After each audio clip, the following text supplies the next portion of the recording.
2030 का भारत देख रहे हैं आप, और 2030 के भारत में हम लगातार नए चेहरों से बात करते आए हैं। मुद्दे हमारे वही तीन होते हैं: गरीबी, भूखमरी और शिक्षा। आज भी हम उन्हीं तीन मुद्दों पर बात करेंगे, लेकिन जो शख्स आज हमारे साथ मौजूद है वो थोड़े से अलग है।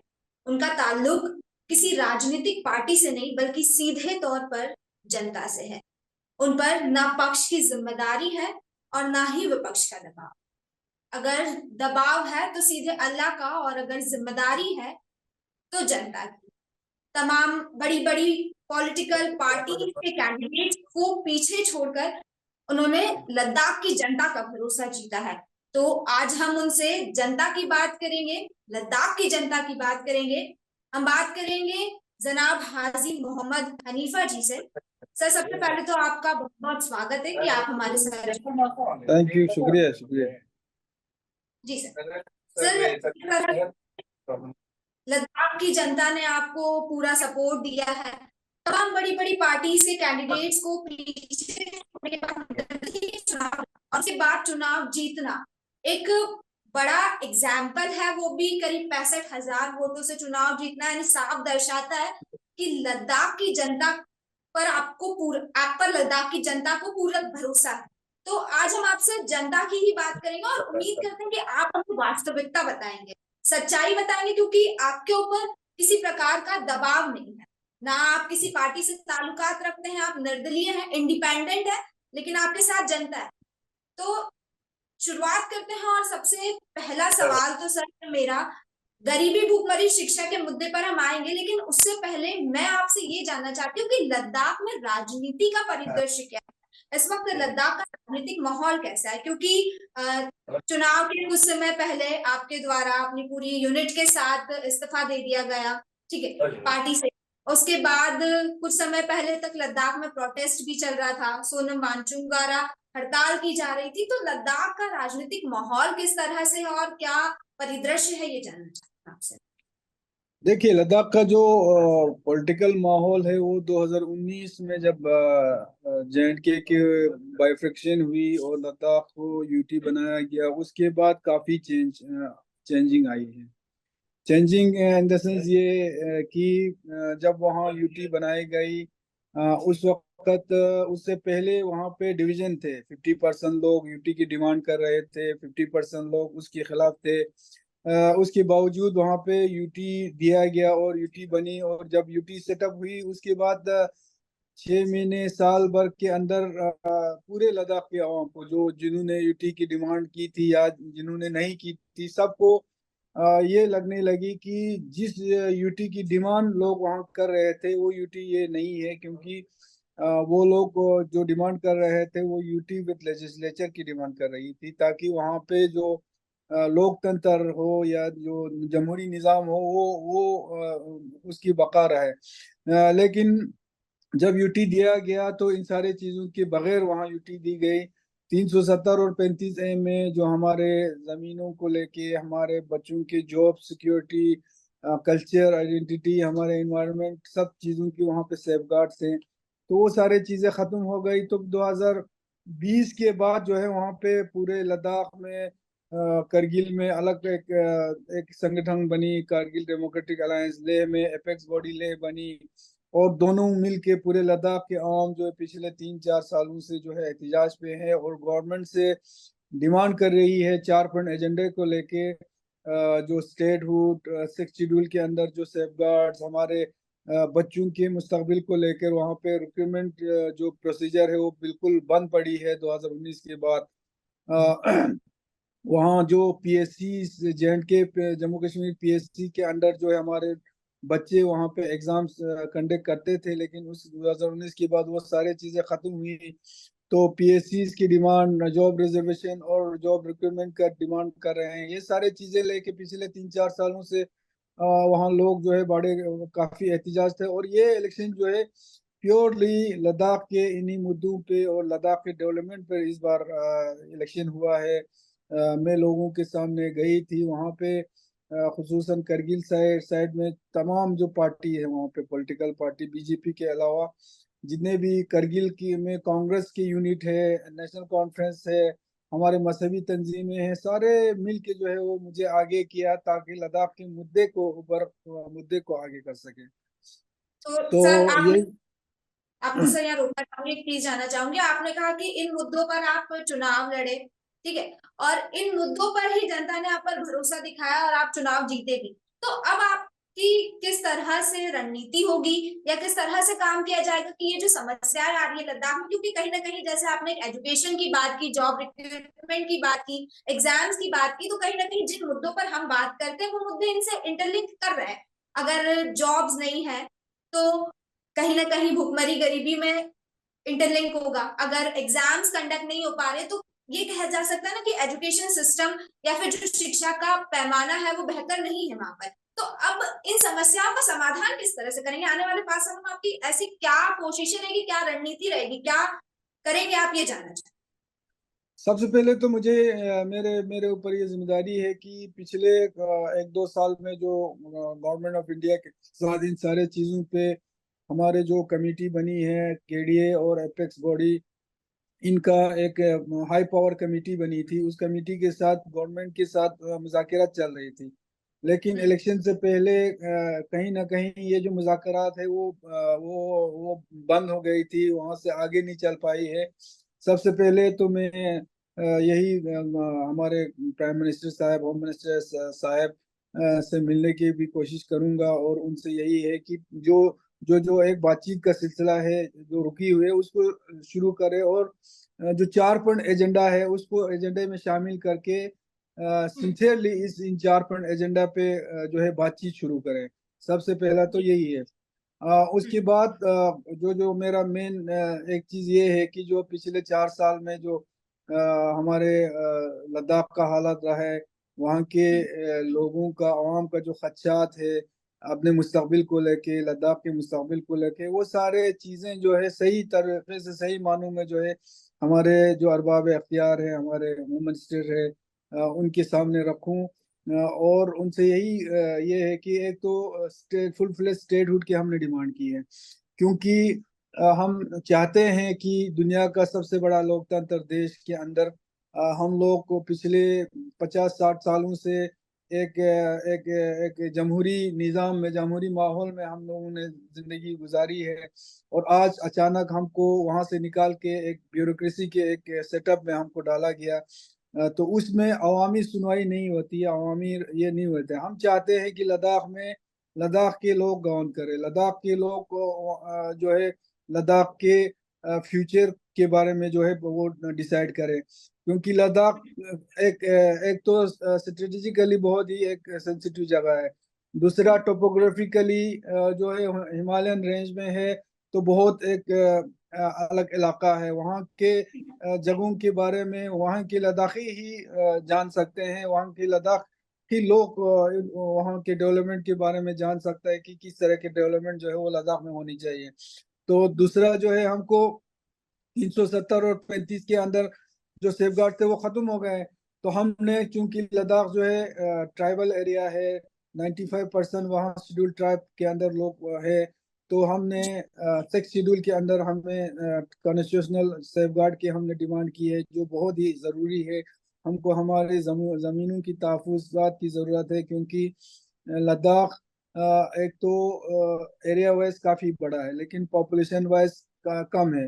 तो अगर बाहर से लोग आके बसती है तो हमको ये खदशात है, खतरा है कि आने वाले सालों में लद्दाख तो रहेगा लेकिन लद्दाख ही वहाँ से खत्म हो जाएगा। हमारे कल्चर, वहाँ 7 एथनिक ग्रुप है, वहाँ पे हर इलाके से दूसरे इलाके में आपको अलग कल्चर देखने को मिलेगा।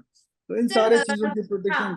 आपने कल्चर की बात की तो कल्चर से ही मैं एक सवाल करना चाहती हूँ कि क्योंकि लद्दाख का जो कल्चर है वो थोड़ा सा तिब्बतियन कल्चर से इंटरलिंक भी करता है, यानी कि वहाँ का जो शिल्पकार है और लद्दाख का जो कल्चर है वो काफी अलग है। तो लद्दाख का अगर कल्चर, क्योंकि आप लोग स्टेटहुड की बात करें, यानी कहीं ना कहीं आपका स्टेटहुड, इंडिपेंडेंट स्टेटहुड की बात करने का सीधा सीधा मोटो एक ये भी है कि लद्दाख का जो कल्चर है, ओरिजिनल कल्चर, वो कल्चर बचा रहे। तो अगर हम लद्दाख के कल्चर की बात करें तो लद्दाख का कल्चर लद्दाख में गरीबी को कम करने में किस तरह से मदद कर सकता है, ये जानना चाहती हूँ। देखिए, गरीबी तो देश के सामने सबसे बड़ा चुनौती है। अगर इस देश को अगर ऊपर लेना है, इस देश को अगर आप बोलते हैं 2030 तक का जो हमारा ये है, अगर उस गोल को अगर अचीव करना है, हमको सबसे बड़ा चुनौती हमारे लिए गरीबी है। और गरीबी से जो जो हमारे गरीब तबके के लोग हैं, उनको गरीबी से बाहर निकालने के लिए हमारे अभी तक मुझे नहीं लगता है कि इतना ठोस पॉलिसीज हमारे पास है। और अगर हमारे पास ठोस पॉलिसीज होगा भी तो ग्राउंड लेवल पे अभी उसका कोई असर अभी दिखने को नहीं तो मिलता सर है। अब आप क्या लद्दाख कहेंगे? में लद्दाख में 2019 के बाद बेरोजगारी का जो जो परसेंटेज है वो बहुत तेजी से बढ़ी है। आज मेरे ख्याल से लद्दाख जो है बेरोजगारी की उसमें सेकंड नंबर पे है। वहाँ के नौजवान तबका बहुत परेशान है, क्योंकि उनको उनको जो खासकर जो लद्दाख में लिटरेसी रेट जो है वो बहुत बहुत अच्छा है वहाँ पे। चाहे आप गर्ल्स हो या आप बॉयज कह हो। रहे आपको यहाँ से रोकना चाहूंगी। आप कह रहे हैं लद्दाख में लिटरेसी रेट बहुत अच्छा है, ठीक है, ये चीज मैं मानती हूँ कि लद्दाख में लिटरेसी रेट बहुत अच्छा होगा, लेकिन उसके बावजूद लद्दाख में अगर देखा जाए तो 75% ऐसे स्कूल्स है जो सिर्फ प्राइमरी एजुकेशन ही प्रोवाइड करते हैं। यानी कि अगर स्टूडेंट्स को हायर एजुकेशन लेना होता है तो फिर उन्हें लद्दाख से माइग्रेट वही करके बाहर वही जाना वही मैं कल फाइनेंस मिनिस्टर साहिबा से मैं मिली। उनको मैंने ये सारे चीजें बताई कि अब जो है लद्दाख में हायर एजुकेशन के जो जो जो इंस्टीट्यूशन है वो उनकी जरूरत क्यों है। वो जी मैंने डिटेल में, क्योंकि लद्दाख में जो जो जो जो जो आम वहाँ बसते हैं वो कुछ ज्यादा अमीर नहीं है, वो ज्यादा पैसे वाले नहीं है, वो मिडिल क्लास से भी नीचे लोअर मिडिल क्लास के लोग वहाँ बसते हैं। लेकिन अपने बच्चों को, अपने फ्यूचर को उनको उनको तालीम देने में वो लोग पीछे कभी नहीं बैठते। उनको वो अपने पेट से कुछ खाने पीने के जो ये है पेट काट के भी अपने उसमें कमी ला के भी अपने बच्चों को पढ़ाने के लिए भेजता है। तो एज वेल जो जब हम स्टेट में थे, कश्मीर, जम्मू और कश्मीर में हमारे ज्यादा बच्चे वहाँ पे पढ़ने के लिए, हायर एजुकेशन के लिए जाते थे, क्योंकि जम्मू और कश्मीर में हमको थोड़ा वहाँ पे अफोर्ड हम कर सकते हैं। लेकिन जब जम्मू कश्मीर से बाहर अगर हमको जाना पड़े तो उतना एफर्ट जो है वो हमारे वहाँ के लोग नहीं कर सकते। लेकिन जब यूटी बन गई उसके बाद कश्मीर और जम्मू में भी जाके वहाँ एडमिशन लेना बहुत मुश्किल पड़ती है। लिहाजा हमारा कल फाइनेंस मिनिस्टर से हमें हमारी मुलाकात हुई। वहाँ पे हमारे कुछ डिग्री कॉलेज के मसले थे, वहाँ इंजीनियरिंग कॉलेज के अनाउंसमेंट हुई लेकिन अभी तक ये नहीं हुए, मेडिकल कॉलेज का अनाउंसमेंट हुई लेकिन अभी तक उस पर कोई ये नहीं हुआ है। लेकिन लिहाजा यही है कि हायर हायर एजुकेशन जो है वो अभी लद्दाख में बहुत ज़रूरी है, ताकि वहाँ के बच्चे अपने घर में बैठ के, वहाँ बैठ के जो है वो लोग हायर एजुकेशन ले सकें। बिल्कुल सर, हायर एजुकेशन बहुत जरूरी है, लेकिन सवाल ये बनता है ना कि वो हायर एजुकेशन लद्दाख में आएगा कैसे? आपके क्या प्लान है इसको लेकर, किस तरह से, क्योंकि जनता ने आप पर भरोसा दिखाया है पूरी तरह से, तो उसके बाद अब आप लद्दाख को हायर एजुकेशन प्रोवाइड कराने में किस तरह से कंट्रीब्यूट करेंगे, ये जानना चाहती हूँ। और एक देखिए, और सवाल एक तो ये है कि वहाँ पे कॉलेजेस खोलें। वहाँ यूनिवर्सिटी है लद्दाख यूनिवर्सिटी, लेकिन अभी तक वो फुल फ्लेज लद्दाख यूनिवर्सिटी नहीं है। वो या तो क्लस्टर सेंट्रल यूनिवर्सिटी का क्लस्टर यूनिवर्सिटी के तौर पे वहाँ पे चल रहा है। उसमें भी बहुत सारे लूप होल्स है। वहाँ के रिक्रूटमेंट जो पॉलिसीज है अभी तक वो क्लियर कोई पॉलिसीज नहीं है।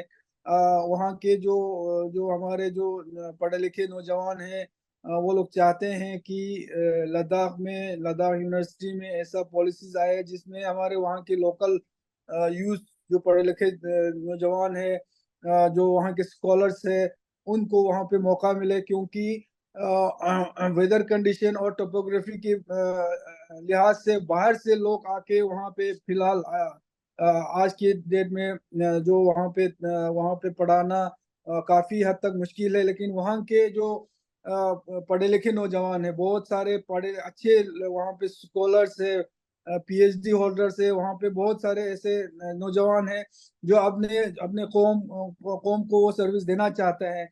और वो लोग बहुत अच्छी तरह वहाँ समझ के वहाँ के हिसाब से जो हो वहाँ पढ़ा सकते हैं। तो हम चाहते हैं कि वहाँ के लोगों को वहाँ पे यूनिवर्सिटी में नौकरी मिले और वहाँ पे फुल फ्लेज यूनिवर्सिटी बने।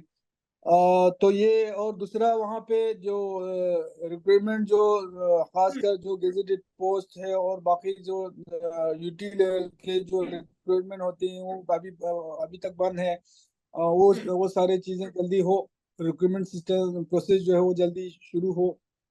तो ये तो हायर एजुकेशन की हमने बात कर ली, रिक्रूटमेंट्स की बात कर ली। अगर मैं बात करूं प्राइमरी लेवल एजुकेशन की, क्योंकि लद्दाख में बहुत सारे इलाके ऐसे हैं जो काफी दूर दराज में है, ठीक है, तो खास तौर पर ऐसे इलाकों में बच्चों को एक सही शिक्षा, एक क्वालिटी एजुकेशन पहुंचाने के लिए सरकार क्या करेगी? देखिए, प्राइमरी लेवल पे अगर मैं बात करूं, देश के अगर बहुत सारे ऐसे स्टेट्स या ऐसे गांव, ऐसे जगहों से अगर कंपेयर करें, लद्दाख में काफ़ी हद तक जो प्राइमरी लेवल का जो खासकर गवर्नमेंट स्कूल्स में पढ़ाई जो है अच्छी मिलती है वहाँ पे, क्योंकि वहाँ पे आज की डेट में जो है लोकल जो टीचर्स वगैरह है वहाँ पे प्राइमरी लेवल या मिडिल स्कूल के लेवल तक जो है वो पढ़ाते हैं। वहाँ पे टीचर्स, अच्छे टीचर्स वहाँ पे हैं। हाँ, बहुत सारे अभी उसमें रिक्रूटमेंट की अभी ज़रूरत है, क्योंकि अभी पोस्ट बहुत सारे खाली हैं। उनको जल्दी से जल्दी पूर्ण करके जो है स्कूलों पे जिस सब्जेक्ट की टीचर्स की ज़रूरत है उनको लगाने की ज़रूरत है। अदरवाइज काफ़ी हद तक जो है क्योंकि हमारे वहाँ क्या होती है, गांव में जो आपके स्कूल वगैरह है इस तरह के, वो कम्युनिटी बेस पे भी उनकी मॉनिटरिंग होती है। कम्युनिटी जो है वो उस अभी अभी पिछले कुछ सालों में जो है वो लोगों में ये जागरूकता आई है कि हमको जो गवर्नमेंट स्कूल है उनको एम्पावर करनी है, उनको उस लेवल पे लानी है कि जहाँ पे प्राइवेट स्कूल वहाँ पे होती है, क्योंकि ज्यादा प्राइवेट स्कूल में हमारे बच्चों को वो पेरेंट्स जो है अफोर्ड नहीं करते हैं। लेकिन गवर्नमेंट स्कूल्स को जो है एक उस लेवल पे लाने की वहाँ पे कोशिशें गवर्नमेंट की तरफ से भी हो रही है। और वहाँ पे कम्युनिटी बेस पे जो है अपने गाँव में जो स्कूल होते हैं वहाँ पे कमेटी वगैरह बैठ के वो लोग देखते हैं। तो कमी है तो थोड़ी यही है कि कुछ जगहों पे इंफ्रास्ट्रक्चर की कमी है, और जो जो जो खाली जो पोस्ट पड़े हैं टीचर्स के भरने हैं, उनको जल्दी से अगर भरे तो गवर्नमेंट स्कूल जो है वो काफी हद तक आगे आ सकते हैं।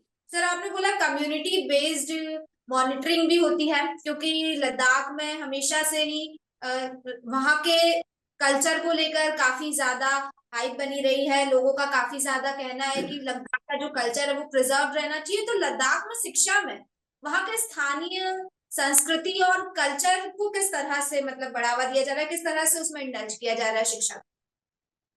देखिए ये स्कूल लेवल पे वहाँ पे काफ़ी हमारे कल्चरल प्रोग्राम वगैरह वहाँ पे होती है।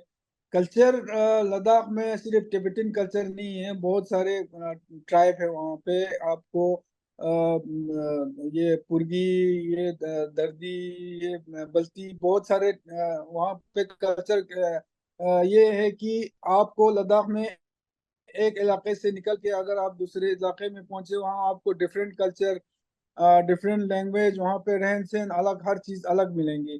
तो बहुत जरूरी है कि जो कल्चर है उसके उसकी उनकी प्रोटेक्शन वहाँ पे हो। और क्योंकि ये जो ट्राइब्स है, ये जो हमारे जो ये है, ये बहुत छोटे छोटे ये हैं। तो हमको खदशात यही है कि कहीं ये हमारे कल्चर खत्म ना हो जाए। अगर कल्चर खत्म हो जाती है तो हमारी आइडेंटिटी वहाँ पे खत्म हो जाती है, इसीलिए हमने प्रोटेक्शन मांगी है। ठीक है सर, आपने कहा कि अलग अलग क्षेत्रों में काफी ज्यादा डाइवर्सिटी है, ठीक है, अलग अलग तरह का कल्चर है। अगर लद्दाख में अलग अलग जगह पर जाएंगे तो अलग अलग चीजें देखने को मिलेगी, अलग अलग कल्चर देखने को मिलेगा, और ये अलग अलग कल्चर कहीं ना कहीं लोगों के रहन सहन को भी इन्फ्लुएंस करता है। तो अगर मैं यहीं से गरीबी के पॉइंट को जोड़ना चाहूंगी, क्योंकि हमारा एक मुद्दा गरीबी भी है, आपसे जानना चाहती हूँ कि लद्दाख में अगर गरीबी की बात करूँ तो गरीबी की असल स्थिति क्या है इस वक्त? लद्दाख के लोग किस तरह की स्थिति में रह रहे हैं?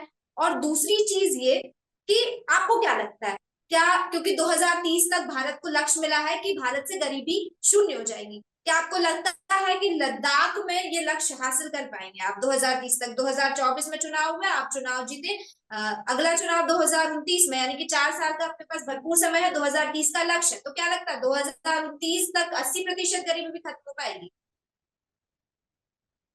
देखिए, जिस तरह के आप दावे होती है कि इतना परसेंट जो है देश में गरीबी जो है वो गरीबी रेखा से ऊपर आई है, लेकिन प्रैक्टिकली ग्राउंड लेवल पे ये सारी चीजें दिखनी चाहिए, जो कि अभी तक मुझे नहीं लगता है कि ग्राउंड लेवल पे हमें कहीं दिखाई देती है। बेरोजगारी दिन ब दिन बढ़ती बढ़ती जा रही है, तो आप कैसे दावे कर सकते हैं कि आप गरीबी रेखे से ऊपर जो है लोगों को ला रहे हैं? आज हमें गरीबों को देखिए, गरीबों को आज आज हम गरीबों को आज मुफ्त राशन देती है। आज बहुत सारे ऐसे स्कीम है जो मुफ्त देती है। ये ये चीजें जो है वो कुछ टेम्पररी ये है कि उनको अगर आप खाना इससे गरीबी जो है खत्म नहीं होगी। गरीबी अगर खत्म करनी है तो गरीबों के लिए कुछ पॉलिसीज लाने चाहिए। जो जो वो जो आप जो राशन दे रहे हैं, 3 वक्त का अगर आप राशन दे रहे हैं, ऐसा पॉलिसीज होना चाहिए। वो तीन तीन तीन तीन वक्त का जो ये होती है वो खुद जो है कमा के खुद ये कर सके, तब जाके आप गरीबी से ऊपर ले सकते हैं। लद्दाख में मेजोरिटी जो हमारे वहाँ के अवाम है वो तकरीबन लोअर मिडिल क्लास है वहाँ पे। हाँ, एक अल्लाह का शुक्र ये है कि कभी लद्दाख में ऐसा ये नहीं है कि वो जिसको 2 वक्त का रोटी नसीब ना हो, या जिसकी सर के ऊपर छत ना हो। कुछ झोंपड़ी ही सही, लेकिन छत के बगैर वहां पे नहीं होती। ये शुरू से एक लद्दाख का ये रहा है। मगर गरीब है, गरीबी रेखे से नीचे भी लोग है। आपने ये चीज कही कि लद्दाख में ऐसी स्थिति बिल्कुल नहीं है कि 2 वक्त की रोटी ना नसीब हो। ठीक है, मैं मानती हूँ लोगों को 2 वक्त की रोटी नसीब होती होगी, लेकिन अगर हम कैलकुलेट, जिस तरह से भुखमरी को कैलकुलेट किया जा रहा है, उसमें देखें तो माल न्यूट्रिशन यानी कि कुपोषण एक बड़ा फैक्टर है। और लद्दाख की हेल्थ कंडीशन के बारे में अगर मैं बात करूं तो स्टेट ऑफ इनइक्वालिटी की एक रिपोर्ट सामने आई थी। उसमें बताया था कि 92% लोग, यानी कि 92% लोग ऐसे हैं जो लद्दाख में एनीमिया से ग्रसित है। आप कह रहे हैं कि 2 वक्त की रोटी सबको मिल रही है, लेकिन 2 वक्त की रोटी किस तरह से मिल रही है? अगर 92% लोग ऐसे हैं जो एनीमिया से ग्रसित है लद्दाख में, 65% वुमेन्स ऐसी है जिनको एनीमिया है। यानी नहीं बिहार के गरीब बाद दूसरा नहीं राज्य, मैं बिहार के बाद दूसरा ऐसा स्टेट है लद्दाख जहां पर सबसे ज्यादा रेशियो है हेल्थ कंडीशन में ही है, जो मैंने आपको फिगर बताया है। नहीं नहीं मैं मेरा कहने का मतलब ये है कि 2 वक्त का रोटी जो है वो मतलब जो जो हालात जो जो देश में बाकी खासकर जो मेट्रो सिटीज में होती है लोगों की, उस तरह का हालात वहाँ पे इसलिए नहीं है क्योंकि वहाँ पे एक दूसरे की मदद जो है वो वहाँ पे करते हैं। वहाँ पे आपको ज्यादा तादाद में लोग जो है बाहर आके मांगते हुए नहीं देखेंगे, क्योंकि वो गांव में ऐसा सिस्टम होता है कि एक अगर कहीं एक दूसरे का ये होता है वो मदद करते हैं। दूसरा, छत के बगैर लद्दाख में आपको कहीं फुटपाथ पे या कहीं बाहर सोते हुए नजर नहीं आएगा। कम से कम सर छुपाने के लिए छत वहां पे होगा, लेकिन वो इसका मतलब ये नहीं है कि गरीबी नहीं है। गरीबी है वहां पे, गरीबी रेखा से नीचे अभी लोग हैं। और आज जिस तरह से बेरोजगारी जो है वो बढ़ते जा रहे हैं, खासकर 2019 के बाद जो है वहां पे लद्दाख में टोटली, क्योंकि ज्यादा बड़ा इंडस्ट्री वगैरह तो वहाँ है नहीं, जो प्राइवेट जॉब वगैरह वहाँ पे ज्यादा है नहीं।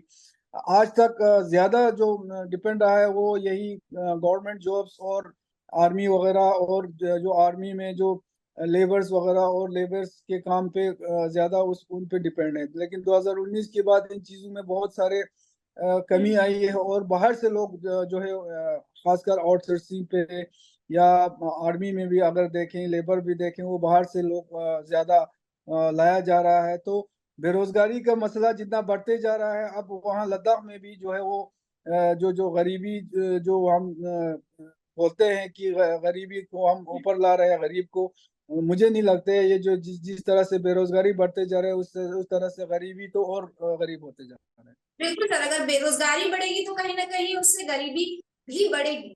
हालांकि रिपोर्ट्स दावा कर रही है कि लद्दाख में सिर्फ 1.5 से 2% लोग ही बिलो पॉवर्टी लाइन है, लेकिन वास्तविक स्थिति आप हमें बता रहे हैं कि बेरोजगारी 2019 के बाद लगातार बढ़ी है और इससे साफ जाहिर हो रहा है कि गरीबी भी बढ़ी है। तो इसको लेकर एक आखिरी सवाल मेरा आपसे यही रहेगा कि क्योंकि 2019 के बाद काफी ड्रास्टिक चेंजेस आए लद्दाख में, ठीक है, लद्दाख की पॉलिटिक्स में चेंजेस आए, लद्दाख की इकोनॉमी में चेंजेस आए, और अगर लद्दाख की बात करें तो शुरू से ही लद्दाख काफी अनस्टेबल राज्य रहा है पॉलिटिकली भी, और क्योंकि मिलिट्री का इन्फ्लुएंस भी लद्दाख में रहा है तो एक अनस्टेबिलिटी बनी रही है।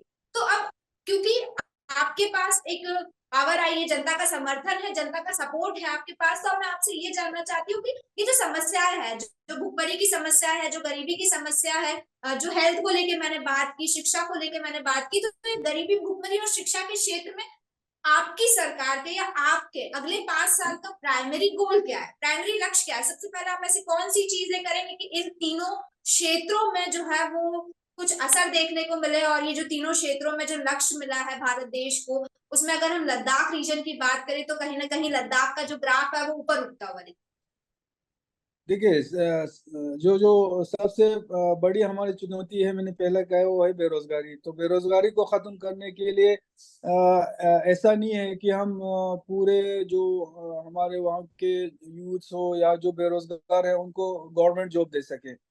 सारे है। सारों को तो गवर्नमेंट जॉब भी नहीं मिलेगी, लेकिन जो रोजगार का जो वसीला है, जो जो रोजगार जिससे पैदा हो, उस सारे उन चीजों में हम देख के वहाँ पे रोजगार का जो वसीले हैं वहाँ पे ज्यादा से ज्यादा वो पैदा करते हैं। बहुत बड़े इंडस्ट्रीज तो वहाँ पे प्राइवेट जॉब्स का, तो क्या आप इंडस्ट्रीज के आने के समर्थन में है? हालांकि आपने पहले ऐसा इशारा किया था कि इंडस्ट्रीज, क्योंकि प्राइवेटाइजेशन नहीं होना चाहिए, आपने एक और चीज बोली थी कि जो मुफ्त में राशन दिया जा रहा है वो भी नहीं दिया जाना चाहिए। तो फिर अब आप क्या इस चीज के समर्थन में है कि लद्दाख में और इंडस्ट्रीज नहीं, लाई नहीं जानी देना चाहिए, नहीं देना चाहिए, नहीं मुफ्त में राशन देना चाहिए, मगर वो टेम्पररी ये है। तो उसके साथ साथ ऐसे पॉलिसीज लाना चाहिए कि कल वो जो राशन दे रहे हैं वो राशन वो फैमिली खुद खुद कमा के खुद खा सके, और ये जो मुफ्त का ये दे रहे हैं ये आहिस्ता आहिस्ता इसको बंद हो जाए, तभी तो हम गरीबी रेखा से ऊपर ला पाएंगे। आप दावे करते हैं हमने इतने गरीबी रेखा से ऊपर आए हैं, और यहाँ से आप मुफ्त राशन तो ले रहे हैं लोग। जरूरत पड़ रही है, मुफ्त राशन की जरूरत पड़ रही है, इसलिए पड़ रही है क्योंकि वो उनको 3 वक्त का रोटी नहीं मिलती है। तो मेरा कहना का मतलब ये है। बाकी यही है कि जो इंडस्ट्रीज इंडस्ट्रीज लद्दाख आप ये में सर आप ये इंडस्ट्रीज कहना चाह रहे हैं कि सरकार मुफ्त राशन दे के लोगों को और कमजोर बना रही है? नहीं, मुफ्त का राशन की जरूरत आज देश के गरीबों को बहुत जरूरत है, लेकिन वो है टेम्पररी अरेंजमेंट। मैं मेरा कहने का मतलब ये है कि गवर्नमेंट को ऐसी पॉलिसीज लाना चाहिए, और पॉलिसीज ग्राउंड लेवल पे वहां पे दिखना चाहिए, जहाँ पे ये जो आप मुफ्त राशन दे रहे हैं गरीबों को, वो लोग खुद जो अपना राशन है खुद कमा के खा सके। ऐसे पॉलिसी जो है वो आनी चाहिए, तब जाके जो है गरीब गरीब जो है ऊपर आएगा, गरीबी रेखा से ऊपर आएगा। लेकिन आज का जो स्थिति है, आज का जो स्थिति है वो ये है कि हमारे देश में ऐसे गरीब है जिनको 2 वक्त की रोटी नसीब नहीं है, इसीलिए तो गवर्नमेंट मुफ्त राशन दे रहे हैं, और आज उनको जरूरत है। मगर मैं बोलता हूँ, अगर आप उन गरीबों को ऊपर लाना अगर आपका चाहते हैं, तो उनको उनको इतना ये होना चाहिए कि वो अपना जो रोटी रोजी जो है खुद कमा के खुद खा सके, तब जाके तो आपका गरीबी जो है वो खत्म हो जाएगा। और दूसरा, लद्दाख में जो आप इंडस्ट्रियल की बात कर रहे हैं, हम चाहते हैं वहां पे अगर इंडस्ट्रियल भी आए तो वहां के लद्दाख के जो जो जो वहाँ के लोग हैं, वहाँ के जो जो लीडरशिप है, वहाँ पे जो काउंसिल है, या वहाँ पे ऐसा एक स्टेट की हम मांग इसलिए कर रहे हैं ताकि लद्दाख वाला खुद वहाँ के एनवायरनमेंट के हिसाब से, वहाँ के टोपोग्राफी के हिसाब से कौन सा इंडस्ट्रीज की हद तक कितना बड़ा होना चाहिए, ये सारे चीजें खुद लद्दाख के लोग डिसाइड करें, ताकि वहाँ के इन्वायरमेंट भी बचा रहे, और वहाँ पे इंडस्ट्रियल आए तो वहाँ के लोगों को रोजगार भी मिले। ये सारे चीजें, आखिरी इसके अलावा आखिरी भी वहाँ के।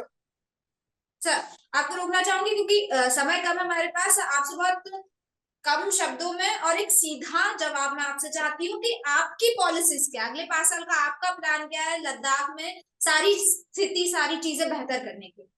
सीधा जवाब चाहती हूँ आपसे। सबसे पहले तो हमारे नौजवानों का जो मसला है, बेरोजगारी जो बढ़ती जा रही है, उसको किस तरह कम करें और रोजगार का वसीले हम वहाँ कैसे पैदा करें और किस तरह करें, उस पर हमने काम करनी है। हमारे एजुकेशन लाइन में खुसूसन जब जैसे पहले आपने कहा हायर एजुकेशन के उस पर हमने काम करनी है। हेल्थ सेक्टर में चूंकि जम्मू कश्मीर से जब हम अलग हुए हैं तो आज की डेट में सिर्फ वहाँ पे 2 डिस्ट्रिक्ट हॉस्पिटल है, एक लेह में एक करगिल में। तो वहाँ पे कोई उससे आगे जो है वो मल्टी स्पेशलिस्ट या कोई वहाँ पे मेडिकल कॉलेजेस की खोलने की जरूरत है। उस पे काफी हद तक काम काम चल करना रहा है। है, काम क्या किया जाएगा मैं ये जानना चाह रही हूँ। आपने बोला एजुकेशन पे काम करना है, पॉवर्टी पे काम करना है, हॉस्पिटल्स को लेके काम करना है, लेकिन क्या काम किया जाएगा? सवाल मेरा ये है। काम तो बहुत कुछ करना है, लेकिन वो क्या काम होगा? एजुकेशन में सबसे पहले तो यही है, वहाँ जो क्लस्टर यूनिवर्सिटी है उसको जो है फुल फ्लेज जो है वो लद्दाख यूनिवर्सिटी बनाया जाएंगे और उसमें जो रिक्रूटमेंट पॉलिसीज और बाकी जो चीज़ें हैं उसमें वो ये करनी है। हमारे कुछ कॉलेजेस की वहाँ पे ऑलरेडी डिमांड भी है और कुछ कॉलेजेस वहाँ खोला गया है। उस पे तेजी से काम करके वहाँ पे कॉलेज वगैरह का ये करना है। और खुसूसन जो स्कूल से प्राइमरी मिडिल स्कूल, इन स्कूलों को जो है हमने लद्दाख में ऐसा पॉलिसीज हमने ये लेना है। वो स्कूल जो है वो कम उसका उसका जो ये प्राइवेट स्कूल के लेवल पे उसको लाया जाए, क्योंकि टोपोग्राफिकली वहाँ पे जो गांव है बहुत फार फ्लंग एरियाज में वहाँ पे गांव बसते हैं। तो प्राइवेट स्कूल जो है वो गांव में इतने पैमाने पे वहाँ प्राइवेट स्कूल नहीं होती है। प्राइवेट स्कूल अगर होगा भी तो वो डिस्ट्रिक्ट हेडक्वार्टर्स पे होती है जहाँ चलो पे हमारे मैं बच्चों को।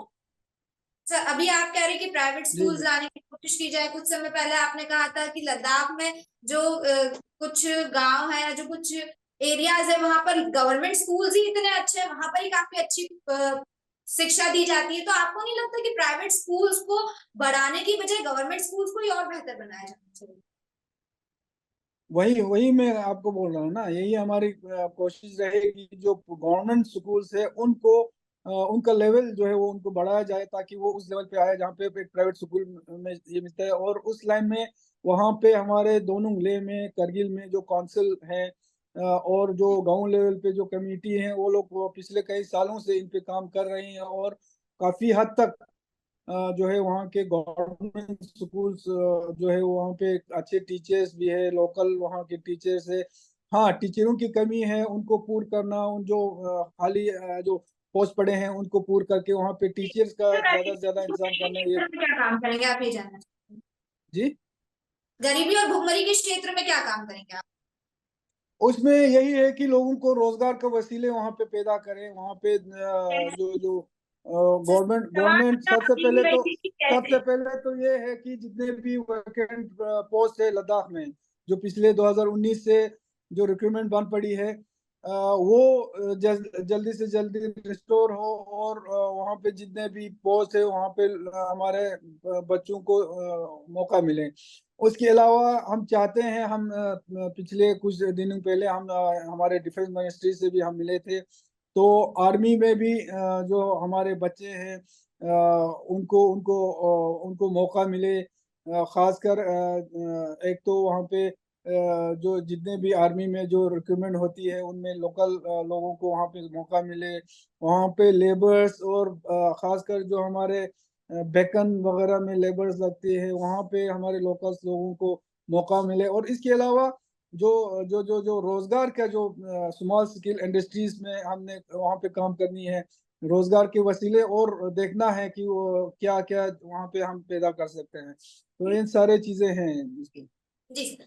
जी सर, बिल्कुल आपने सही कहा कि कहीं ना कहीं रोजगार बढ़ेगा तो गरीबी दर में अपने आप गिरावट आएगी। शिक्षा के क्षेत्र में बहुत कुछ बेहतर करने की जरूरत है, और जो गवर्नमेंट स्कूल वाली आपने बात कही, वो बात काफी ज्यादा प्रभावित करती है, क्योंकि आज भी देश के कई ऐसे राज्य हैं, कई ऐसे इलाके हैं जहां पर गवर्नमेंट स्कूल में उस स्तर की शिक्षा नहीं मिल रही है जिस स्तर की शिक्षा मिलनी चाहिए।